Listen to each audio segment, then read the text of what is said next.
Listen closely.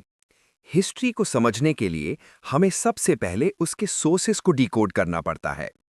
Ancient India में indigenous literary sources को हम ब्रॉडली दो कैटेगरीज में डिवाइड करते हैं, श्रुति और स्मृति। श्रुति का लिटरल मीनिंग है दैट विच इज हर्ड, यानी ये डिवाइन रेवलेशन मानी जाती है जो डायरेक्टली गॉड से ऋषिस को मिली। इसमें ह्यूमन इंटरवेंशन जीरो है, इसीलिए इसकी सैंक्टिटी सबसे हाई है। इस वैदिक कॉपस में सबसे पहला टेक्स्ट है ऋग्वेदा, जो अराउंड 1500 टू 1000 बीसी कंपोज हुआ। इस वक्त सोसाइटी पैस्टोरल थी, इसीलिए प्रेयर्स मेनली कैटल, सन्स और मटेरियल वेलबींग के लिए होती थी। Gods like Indra and Agni were dominant because they represented forces of nature relevant to that lifestyle. फिर आते हैं लेटर वेदास, सामा, यजुर और अथर्व। यहाँ नोटिस करो, सोसाइटी कॉम्प्लेक्स हो रही है। रिचुअल्स और सैक्रिफाइसेस यानी यज्ञास का इंपॉर्टेंस बढ़ गया, और इन कॉम्प्लेक्स रिचुअल्स को एक्सप्लेन करने के लिए ब्राह्मणास टेक्स्ट लिखे गए। ये प्रोज कमेंट्रीज हैं जो बताती हैं कि रिचुअल कैसे करना है और क्यों करना है। लेकिन एक पॉइंट पर आकर एक्सेसिव रिचुअलिज्म के अगेंस्ट इंटेलेक्चुअल रिएक्शन हुआ। ये ट्रांजिशन हमें आरण्यकाज में दिखता है। आरण्यकाज ब्रिज का काम करते हैं बिटवीन रिचुअलिज्म यानी कर्म काइंड एंड फिलॉसफी यानी ज्ञानकांड। ये वो टेक्स्ट्स हैं जो फॉरेस्ट्स में पढ़ाए जाते थे, focusing on meditation rather than sacrifice. इसका फाइनल कल्मिनेशन होता है उपनिषद्स में, जिन्हें वेदांता यानी एंड ऑफ वेदास भी कहते हैं। यहां फोकस टोटली शिफ्ट हो गया, from external sacrifice to internal realisation of atman यानी सेल्फ एंड ब्राह्मण यानी यूनिवर्सल सोल। समझ आया? ये एक फिलोसॉफिकल रेवोल्यूशन थी। वैदिक टेक्स्ट को सही से पढ़ने और समझने के लिए वेदांगास यानी लिम्स ऑफ वेदास डेवलप हुए। जैसे ह्यूमन बॉडी के लिम्स फंक्शन करते हैं, वैसे ही वेदांगास लाइक शिक्षा फॉर प्रोनंसिएशन और कल्प फॉर रिचुअल वेदास के करेक्ट इंटरप्रिटेशन के लिए जरूरी हैं। इसके बाद शुरू होता है स्मृति पीरियड, यानी दैट विच इज रिमेंबर्ड। ये ह्यूमन मेड टेक्स्ट्स हैं, डिवाइन नहीं। इसमें सूत्रास आते हैं जो लॉज कोडिफाई करते हैं, पुराणास जो जीनियालॉजीज यानी वंशानुचरिता मेंटेन करते हैं, और एपिक्स यानी रामायण महाभारत जो सोसाइटी के ट्रांजिशन को रिफ्लेक्ट करते हैं from tribal chiefdoms to territorial states यानी जनपदास। तो श्रुति डिवाइन फाउंडेशन है और स्मृति उसका सोशल एप्लीकेशन। क्लियर है? अब हम रिलीजियस टेक्स्ट से मूव करके सेक्युलर और साइंटिफिक लिटरेचर पर फोकस करेंगे। हिस्ट्री सिर्फ रिलीजन नहीं होती, it's about administration, economy and society. इस कॉन्टेक्स्ट में कौटिल्य की अर्थशास्त्र एक मास्टरपीस है ऑन स्टेटक्राफ्ट। ध्यान देना, ये सिर्फ पॉलिटिकल थ्योरी नहीं है, ये प्रैक्टिकल मैनुअल है एडमिनिस्ट्रेशन और एस्पियोनाज का। कौटिल्य ने स्टेट को एक ऑर्गेनिक लिविंग एंटिटी की तरह देखा through his saptanga theory, 7 limbs of the state. Just imagine, जैसे बॉडी बिना हेड या आर्म्स की फंक्शन नहीं कर सकती, वैसे ही किंग यानी कि स्वामी बिना अमात्य यानी कि मिनिस्टर्स या दंड यानी कि आर्मी के पावरलेस है। ये थ्योरी प्रूव करती है कि एंशिएंट इंडिया में पॉलिटिकल स्ट्रक्चर हाईली ऑर्गेनाइज्ड और इंटरडिपेंडेंट था। हर एलिमेंट, चाहे वो कोशा यानी कि ट्रेजरी हो या मित्र यानी कि एलाय, एक स्पेसिफिक फंक्शन परफॉर्म करता है स्टेबिलिटी मेंटेन करने के लिए। नेक्स्ट, ग्रामर टेक्स्ट को अंडर एस्टिमेट मत करना। पनीनी की अष्टाध्यायी 5th सेंचुरी बीसी सिर्फ ग्रामर बुक नहीं है, ये उस समय की ज्योग्राफी और कल्चरल हिस्ट्री का ट्रेजर है। पनीनी ने ग्रामर रूल्स एक्सप्लेन करते वक्त कई जनपदास, टाउन्स और ट्रेड रूट्स का जिक्र किया है। इससे हमें उस एरा की इकोनॉमिक कनेक्टिविटी और सोशल स्ट्रैटिफिकेशन का पता चलता है। Similarly, biographies like Banabhatta's Harshacharita introduce a new genre regarding court life. Although ये पैनेजेरिक यानी कि प्रेज बेस्ड होती हैं और किंग की इमेज ग्लोरीफाई करती हैं, फिर भी ये मिलिट्री कैंपेन्स और सोशल कंडीशंस का आई विटनेस अकाउंट देती हैं। साउथ इंडिया की तरफ देखें तो संगम लिटरेचर एक यूनिक विंडो ओपन करता है। यहाँ सबसे इंपॉर्टेंट कॉन्सेप्ट है तिनई। तिनई का मतलब है इकोजोन्स। संगम पोएट्स ने ह्यूमन इमोशंस और ऑक्यूपेशंस को ज्योग्राफी के साथ लिंक किया। फॉर एग्जांपल, कुरिंजी यानी कि माउंटेनस रीजन में हंटिंग ऑक्यूपेशन होगा और वहां का लव थीम यूनियन होगा, जबकि पलय यानी कि डेजर्ट या वेस्टलैंड में सेपरेशन का थीम होगा। इसका एकेडमिक इम्प्लीकेशन समझो। ये एनवायरमेंटल डिटर्मिनिज्म का अर्लीस्ट एग्जाम्पल है, जहां एनवायरनमेंट ह्यूमन बिहेवियर और लाइवलीहुड को शेप कर रहा है। संगम टेक्स्ट्स में यवनास यानी कि रोमन्स के साथ ट्रेड का मेंशन भी मिलता है, जो आर्कियोलॉजिकल एविडेंस रोमन कॉइन से कोरॉबोरेट होता है। So literature here is cross verifying material evidence. Simple है, टेक्स्ट्स सिर्फ स्टोरीज नहीं है, ये एंशिएंट सोसाइटी का सोशो इकोनॉमिक मैप है। अब जरा सोचो, इंडिजिनस टेक्स्ट्स में बायस हो सकता है, राइट? किंग्स अपने पोएट से अपनी तारीफ ही लिखवाएंगे। इसीलिए फॉरेन अकाउंट्स हिस्टोरिकल रिकंस्ट्रक्शन के लिए क्रूशियल होते हैं as a cross reference mechanism. सबसे पहले आते हैं Greek accounts during the Hellenistic era. Megasthenes, जो सिल्यूकस निकेटर का एम्बेसडर था चंद्रगुप्त मौर्य के कोर्ट में, उसने इंडिका लिखी। ऑल्दो ओरिजिनल बुक लॉस्ट है, उसके फ्रैगमेंट्स सर्वाइव करते हैं। मेगास्थेनीज का सबसे बड़ा कंट्रीब्यूशन है क्रोनोलॉजी फिक्स करना। जब उसने सैंड्रोकॉटस को मेंशन किया तो हिस्टोरियंस ने आइडेंटिफाई किया कि ये चंद्रगुप्त मौर्य है। इस आइडेंटिफिकेशन ने इंडियन हिस्ट्री को अलेक्जेंडर के इन्वेजन के साथ सिंक कर दिया, giving us a fixed timeline anchor. However, foreigner होने की वजह से उसने कुछ चीजें गलत समझी। जैसे उसने कहा इंडिया में स्लेवरी नहीं है या 7 कास्ट्स हैं, कंफ्यूजिंग वर्ना विथ ऑक्यूपेशन। ये दिखाता है कि ऑब्जर्वर का कल्चरल पर्सपेक्टिव इंटरप्रिटेशन को कैसे ऑल्टर कर सकता है। नेक्स्ट, चाइनीज बुद्धिस्ट पिलग्रिम्स का वेव आता है। इनका प्राइमरी मोटिव पॉलिटिकल इंटेलिजेंस नहीं, बल्कि रिलीजियस स्क्रिप्चर्स कलेक्ट करना था। फाहियन गुप्ता पीरियड यानी चंद्रगुप्त 2 में आया। उसने देखा कि एडमिनिस्ट्रेशन माइल्ड था, क्राइम्स कम थे और लोग वेजिटेरियनिज्म फॉलो करते थे। ये गुप्ता गोल्डन एज नैरेटिव को सपोर्ट करता है। कॉन्ट्रास्टिंगली, जब ह्यून सांग आया हर्षा के टाइम पर यानी 7th सेंचुरी में, सिनारियो चेंज हो चुका था। उसने ऑब्जर्व किया कि रोड्स सेफ नहीं थीं, वो खुद लूट लिया गया था। लॉ एंड ऑर्डर हार्श था और urban centres like Pataliputra decline हो रहे थे। ये डिक्लाइन ऑफ सिटीज और सेफ्टी का इशू इशारा करता है कि इंडिया फ्यूडलिज्म की तरफ बढ़ रहा था। Notice the shift here, Gupta period की प्रॉस्पेरिटी से हर्षा के टाइम की इंस्टेबिलिटी तक। इत सिंह लेटर 7th सेंचुरी में आया और उसने मेनली बुद्धिस्ट प्रैक्टिसेस रिकॉर्ड की। Finally, Arab geographers like Sulaiman and Al Masudi early medieval period में आए। सिंस ये लोग ट्रेडर्स थे, इनका फोकस मॉनसून पैटर्न्स और ओशन ट्रेड नेटवर्क्स पर था। इन्होंने राष्ट्रकूटाज यानी बलहारा को वर्ल्ड के बेस्ट रूलर्स में काउंट किया, जो उस वक्त की पेनिनसुलर इंडिया की इकोनॉमिक पावर को हाईलाइट करता है। इन शॉर्ट, ग्रीक्स ने क्रोनोलॉजी दी, चाइनीज ने सोशल/रिलीजियस ट्रांजिशन दिखाया और अरब्स ने इकोनॉमिक कनेक्टिविटी हाईलाइट की। इन सब को सिंथेसाइज करके ही हम एक बैलेंस्ड हिस्ट्री कंस्ट्रक्ट करते हैं। Make sense? चलो, अब हम एपिग्राफिक एविडेंस यानी इंस्क्रिप्शंस पर आते हैं। टेक्स्ट्स मॉडिफाई किए जा सकते हैं, बट स्टोन पर लिखी हुई बात परमानेंट होती है। इसलिए एपिग्राफी सबसे ऑथेंटिक सोर्स माना जाता है। अशोकन ईडिक्स इंडियन हिस्ट्री का सबसे पहला डिसाइफर्ड रिटन एविडेंस है, बाय जेम्स प्रिंसेप 1837। अशोका ने अपने मैसेजेस रॉक्स और पिलर्स पर एनग्रेव करवाए, डायरेक्ट कम्युनिकेशन के लिए। यहाँ स्क्रिप्ट ज्योग्राफी को समझना बहुत ज़रूरी है। इंडिया के नॉर्थ वेस्ट में near Afghanistan edicts Kharosthi script right to left और अरामीक ग्रीक में मिले। क्यों? क्योंकि वहाँ ईरानियन और ग्रीक इन्फ्लुएंस था। बाकी पूरे इंडिया में Brahmi script left to right use हुई। ये प्रूव करता है कि अशोका प्रैग्मेटिक था। उसने वही लैंग्वेज स्क्रिप्ट यूज की जो वहाँ की लोकल पब्लिक समझ सके। कंटेंट वाइज ये एडिक्स शिफ्ट दिखाते हैं from bheri ghosha that is sound of war to dhamma ghosha that is sound of righteousness, implying a state policy shift towards cultural conquest rather than military annexation. इसके बाद आती हैं प्रशस्तीज और यूलजीज। ये कोर्ट पोएट्स द्वारा लिखी गई प्रेज कॉम्पोजिशंस हैं। एग्जाम्पल के लिए हरिसेना की प्रयाग प्रशस्ति, अलाहाबाद पिलर, समुद्रगुप्ता की विक्ट्रीज लिस्ट करती है आर्यावर्ता से लेकर दक्षिणापथा तक। ऑल्दो ये एग्जैजरेटेड हो सकती हैं, ये पॉलिटिकल बाउंड्रीज और ट्राइबल रिलेशंस का एग्जैक्ट मैप देती हैं। लेकिन प्रशस्तीज में डिफीट कभी मेंशन नहीं होती।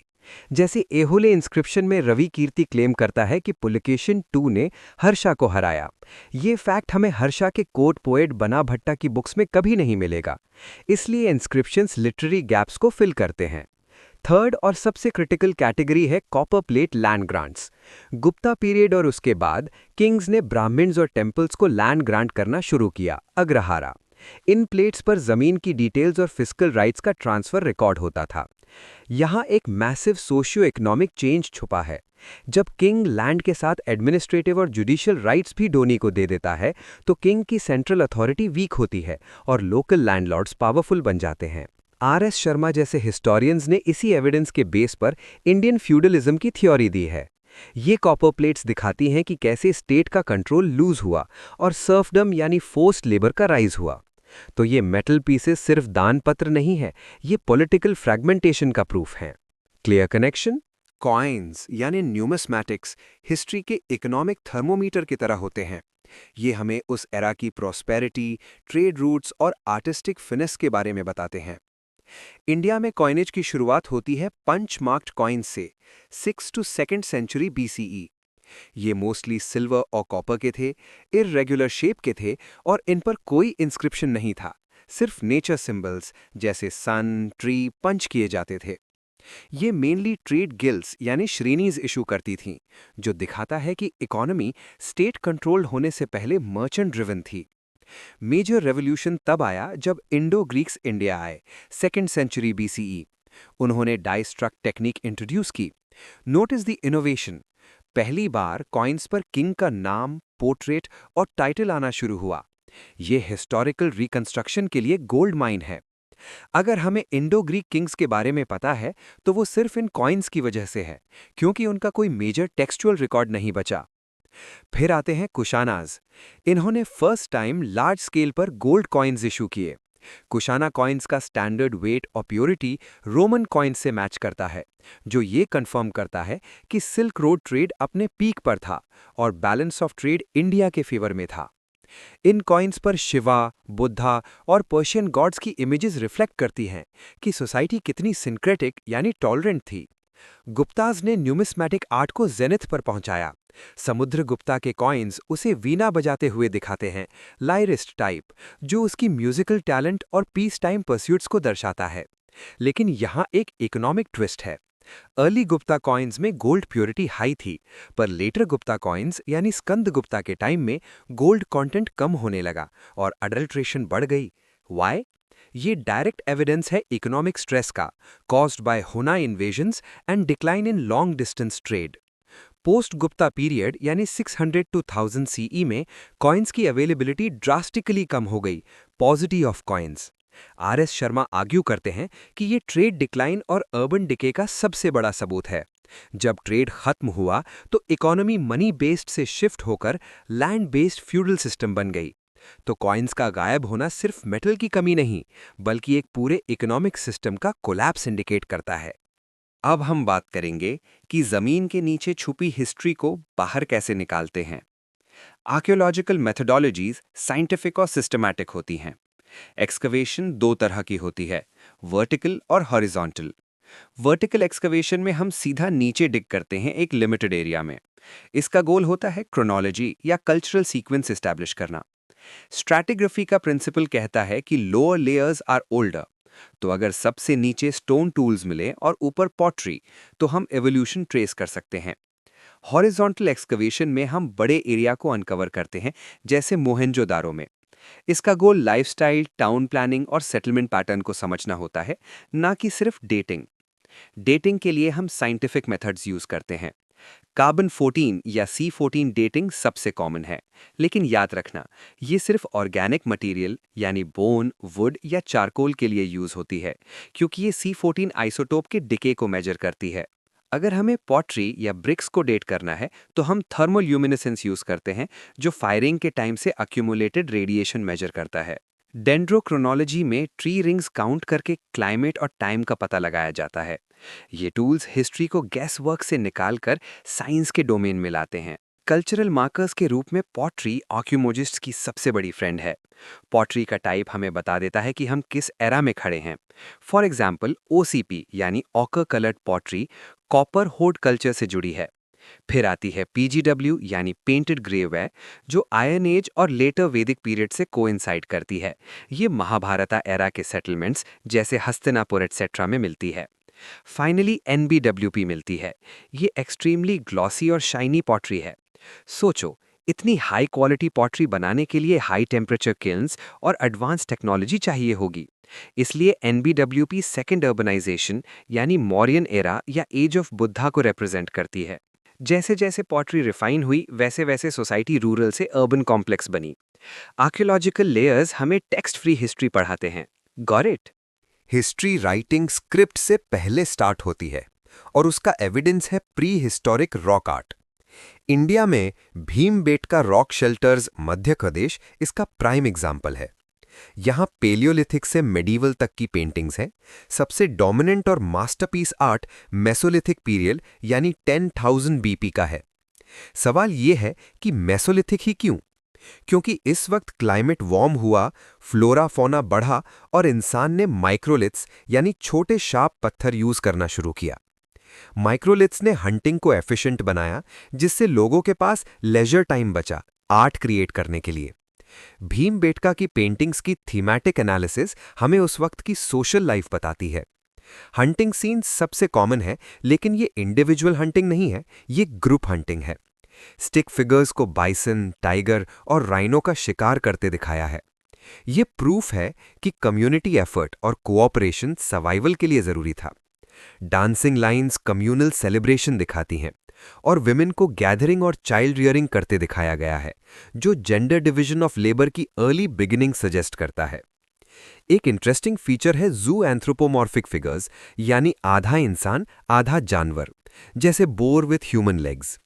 ये कॉग्निटिव डेवलपमेंट शो करता है। इंसान अब एब्स्ट्रैक्ट सोच रहा था, शायद ये कोई रिलीजियस डेटी या मैजिकल बिलीफ सिस्टम था। स्टाइलिस्टिक एवोल्यूशन भी नोट करने लायक है। मेसोलिथिक पेंटिंग्स साइज में छोटी हैं, माइक्रोलिथिक इन्फ्लुएंस, लेकिन उनमें जबरदस्त मूवमेंट और एनर्जी है। Figures running, jumping, hunting. जैसे हम बाद के पीरियड्स चाल्कोलिथिक, हिस्टोरिक में जाते हैं, पेंटिंग स्टैटिक और स्टिफ हो जाती हैं। वॉरियर्स, हॉर्सेस और बैटल सीन्स आने लगते हैं। ये शिफ्ट बहुत प्रोफाउंड है। मूवमेंट से स्टेसिस का सफर एक्चुअली हंटर गैदरर यानी फ्रीडम से सेडेंटरी और एग्रीकल्चरल लाइफ का रेजिमेंटेशन है। हिस्टोरिक पीरियड में हायरार्की और वॉर थीम्स डोमिनेट करने लगते हैं। तो रॉक आर्ट सिर्फ ड्राइंग नहीं है, ये ह्यूमन साइकोलॉजी और सिविलाइजेशन के एवोल्यूशन का विजुअल डॉक्यूमेंट है। फाइनली हमें ये समझना होगा कि हिस्ट्री क्या हुआ था सिर्फ ये नहीं है, बल्कि किसने लिखा है ये भी है। इसको कहते हैं historiography, history of history writing. Ancient Indian history को इंटरप्रेट करने के लिए 4 मेजर स्कूल्स हैं और हर स्कूल का अपना एक लेंस या बायस है। सबसे पहले आया कॉलोनियल या imperialist school 19th century. James Mill और विंसेंट स्मिथ जैसे स्कॉलर्स ने इंडिया की हिस्ट्री लिखी, लेकिन उनका एजेंडा क्लियर था, ब्रिटिश रूल को जस्टिफाई करना। उन्होंने ओरिएंटल डेस्पोटिज्म का नैरेटिव बनाया कि इंडिया हमेशा से स्टैग्नेंट रहा है, यहाँ डेमोक्रेसी कभी नहीं थी और यहाँ के लोग सेल्फ रूल के लायक नहीं हैं। उन्होंने पीरियडाइजेशन भी कम्युनल बेसिस पर किया, हिंदू एंशिएंट, मुस्लिम मिडीवल और ब्रिटिश मॉडर्न। इसका मकसद था वाइट मैन्स बर्डन को वैलिडेट करना कि हम तुम्हें सिविलाइज करने आए हैं। इसके रिएक्शन में खड़ा हुआ nationalist school early 20th century. RC Dutt और KP जायसवाल जैसे इंडियन स्कॉलर्स ने कॉलोनियल क्लेम्स को रिजेक्ट किया। उन्होंने दिखाया कि एंशिएंट इंडिया में भी रिपब्लिक्स या गणसंघास थीं, डेमोक्रेसी थी और सोसाइटी स्टैग्नेंट नहीं थी। इन्होंने गोल्डन एज यानी गुप्ता पीरियड के कॉन्सेप्ट को पॉपुलराइज किया ताकि इंडियंस में सेल्फ रिस्पेक्ट जगाया जा सके। हालांकि कभी-कभी इन्होंने पास्ट को अनक्रिटिकली ग्लोरीफाई किया और सोशल इनइक्वालिटीज को इग्नोर कर दिया, लेकिन इनका रोल फ्रीडम स्ट्रगल में क्रूशल था। इंडिपेंडेंस के बाद मार्क्सिस्ट स्कूल प्रोमिनेंट हुआ, DD कोसाम्बी, RS शर्मा और रोमिला थापर। इनका फोकस किंग्स और डायनेस्टीज से हटकर कॉमन पीपल और मोड्स ऑफ प्रोडक्शन पर गया। इन्होंने हिस्टोरिकल मटीरियलिज्म यूज किया, यानी इकोनॉमी और क्लास स्ट्रगल कैसे सोसाइटी को शेप करते हैं। इन्होंने ही फ्यूडलिज्म, अर्बन डिके और कास्ट फॉर्मेशन फ्रॉम ट्राइब्स जैसे स्ट्रक्चरल चेंजेस को एनालाइज किया। ये अप्रोच ज्यादा साइंटिफिक और सोशियो इकोनॉमिक थी। लास्टली सबाल्टर्न स्कूल यानी रणजीत गुहा ने हिस्ट्री को फ्रॉम बिलो देखने की कोशिश की। अब तक सारी हिस्ट्री एलीट्स यानी किंग्स या ब्रिटिशर्स की थी। सबॉल्टर्न्स ने फोकस किया मार्जिनलाइज्ड ग्रुप्स पर, ट्राइबल्स, अटाविकास, लोअर कास्ट्स और विमेन, जिनकी आवाज मेन टेक्स्ट्स में दब गई थी। ये स्कूल कॉलोनियल और नेशनलिस्ट दोनों की एलिटिज्म को क्रिटिक करता है। टू कंक्लूड, एंशिएंट इंडिया को समझने के लिए हमें इन सभी नैरेटिव्स को पढ़ना पड़ता है, ताकि हम बायस फिल्टर करके एक ऑब्जेक्टिव ट्रूथ के करीब पहुंच सकें। History is never final, it is always a debate. समझ आया? Very good.